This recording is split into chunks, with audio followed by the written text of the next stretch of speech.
이런 고민하는 분들 있죠. 내가 지금 30억은 있는데 이걸로 건물 살라니 내 마음에 드는 건 없었어. 20억 더 모아서 50억 가지고 건물을 사면 괜찮을 것 같아. 이 맞는 얘기일까요? 어떤 요건이 들어가야지만 맞아요. 그 요건은 가정하에 맞아요. 반갑습니다. 황소장입니다. 오늘 제목이 30억 있는 의사 어떻게인데, 자, 대부분의 고등학생 목표가 뭐지? 뭘까? 좋은 대학 가는 거. 맞아요. 대부분이 대학을 가려고 해요.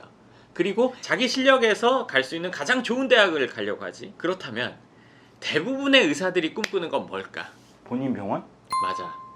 대부분의 의사인 분들이 본인 건물에서 병원을 운영하고 싶어 해요. 그 이유는 월세 안 내고 싶다. 그리고 누군가는 그렇게 한다는데 좋아 보이고. 그러면 의사인 분들은 본인 건물에서 병원을 운영하고 싶은데 이게 쉽지 않겠죠.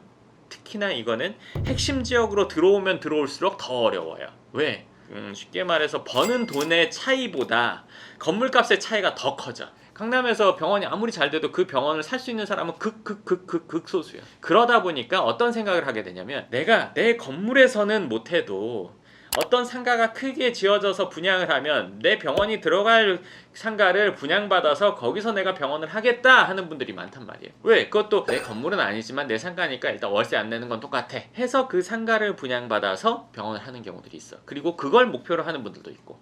자, 근데 이거는 하나는 맞지만 두 번째는 맞지 않아요. 그 이유는 뭐냐면, 내가 월세 안 내, 그래서 좋아, 이 첫 번째 목표는 부합을 하죠. 근데 모든 부동산은, 건물 포함해서 대부분의 부동산은 시세 차익이라는 걸 추구한단 말이에요. 상가로 분양받았을 때 그 상가가 가격이 올라서 시세 차익을 맛보기가 매우 힘들어요. 아니, 그래도 내가 내 병원 내 상가에서 하면 됐지, 이렇게 생각하시는 분이라면 상가 분양 받는 게 맞아. 근데 그게 아니라 가격도 올라갔으면 좋겠어 라면 상가 분양을 받는 거는 아닌 경우가 태반이야. 왜 아닌 경우라고 하냐면, 상가 분양을 받아서 그게 아주 좋은 위치일 때는 가격이 오를 때도 있어. 근데 그게 아주 희소해. 오히려 상가 가격이 떨어진 경우도 많아. 지방에서는 내가 월세는 안 냈지만 오히려 까먹었어. 그렇기 때문에 내가 건물을 사서 하고 싶다는 그 목적을 이루기 위해서 그 전에 상가를 분양받아서 이쪽으로 넘어가겠다는 거는 이렇게 되기가 어려워요, 사실은. 예를 들어서 내가 걸어서 부산을 간다고 칠게요. 뭐 예를 들어서 한 달 걸린다고 칠게요.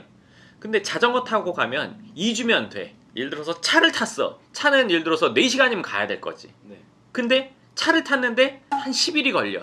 그거는 잘못된 거잖아요. 잘못됐죠. 무슨 말이냐면은, 내가 병원을 운영해서 버는 돈이라는 게 있잖아요. 그럼 부동산을 사서 이 부동산이 시세 차익이라는 게 있잖아요.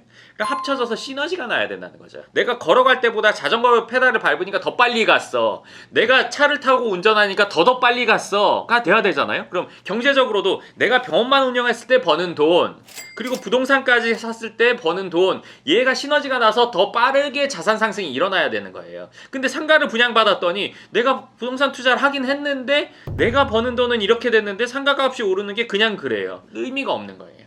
그렇기 때문에 병원은 병원 운영대로의 사업 하나로 봐야 되고, 부동산을 사는 거, 상가를 분양받든 건물을 사든 뭐 아파트를 사든 뭘 사건 간에 얘가 자산 상승이 돼야 된단 말이에요. 이건 쉽게 말해서 이것도 별도의 사업으로 생각을 해야 되는 거지, 얘에 도움 주는 거야 이렇게 생각해버리면 자전거 타고 28일 만에 부산 가는 거예요. 그거는 아무 의미가 없는 거죠. 이걸 합치려고 하다 보니까 이런 현상이 벌어져요. 이걸 합친다는 건 내가 월세 안 내고 내 상가에서 하고 싶어, 이거. 부동산은 부동산 가치가 높은 지역에다가 사놓고 나는 나대로 병원을 운영하는 게 맞단 말이에요. 물론 병원을 운영하면서 이 불편한 일들 겪는 거를 내가 뭔가 투자를 했을 때 거기서 얻는 수익과 비교했을 때 이거보다 이게 커, 그럼 이걸 하는 게 맞죠. 근데 나는 이게 더 커, 그럼 내 상가 분양 받아서 그냥 편안하게 쓰는 거예요. 근데 대부분의 경우 이게 없습니다.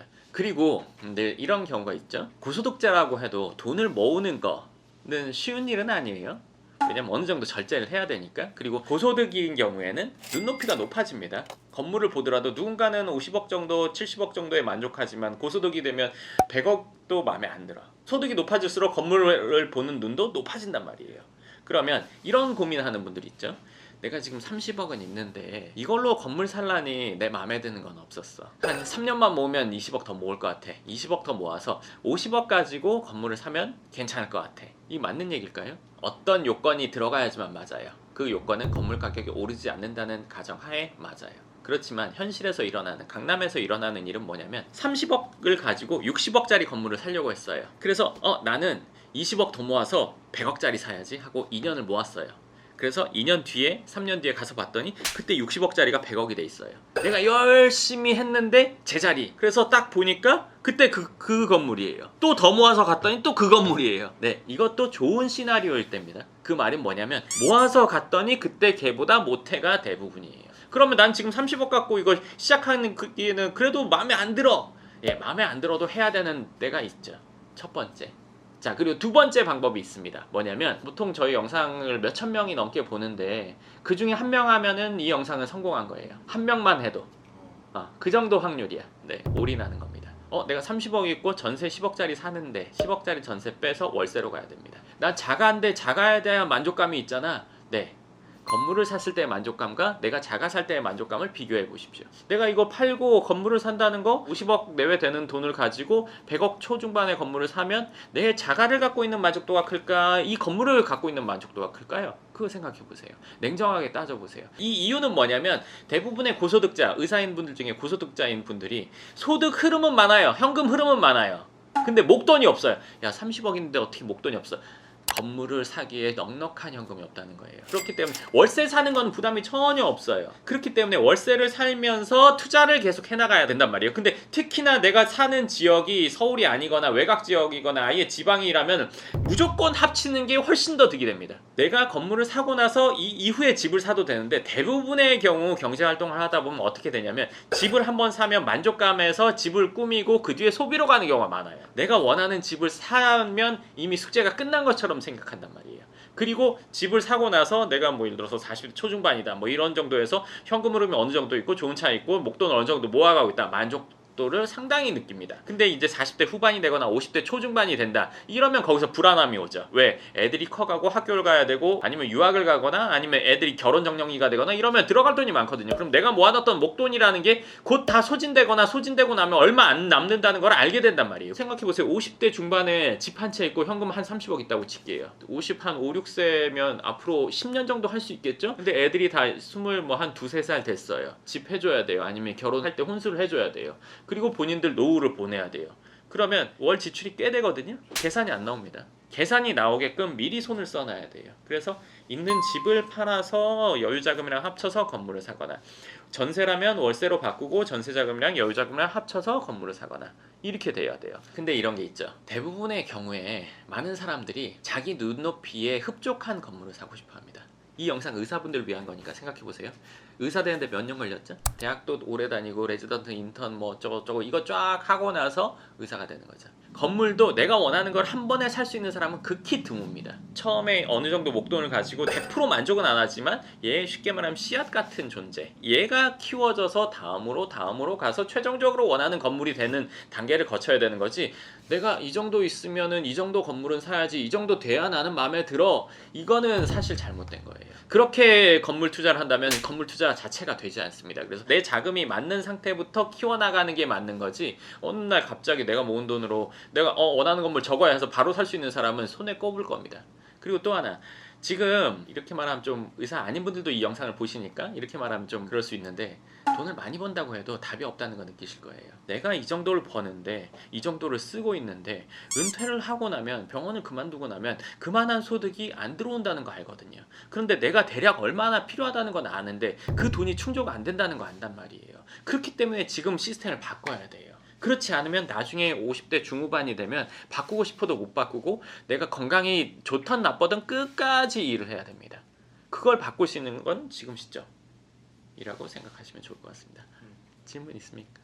조금 외곽으로 빠지더라도 수도권이나 이런 데는 큰 건물 살 수 있으니까 그렇게 시작을 하는 것. 그게 이제 상황이 그렇게밖에 안 되는 자금이라면 그렇게 해야 돼요. 근데 그게 아니라 강남을 들어올 수 있는 금액이라면 들어오는 게 맞습니다. 왜냐하면 외곽에 갔어요. 아니면 여기는 핵심지예요. 얘 오름세랑 얘 오름세랑 차이가 난단 말이에요. 그럼 결국에는 내가 버는 돈으로 그 갭을 채워야 되는 상황이 온단 말이죠. 그렇기 때문에 웬만하면 안쪽으로 들어오는 게 훨씬 더 낫습니다. 그리고 제가 며칠 전에 댓글을 봤더니 결국에는 황 소장 본인한테 와서 뭐 상담하라는 얘기 아니냐 이런 댓글이 있었는데 맞아요.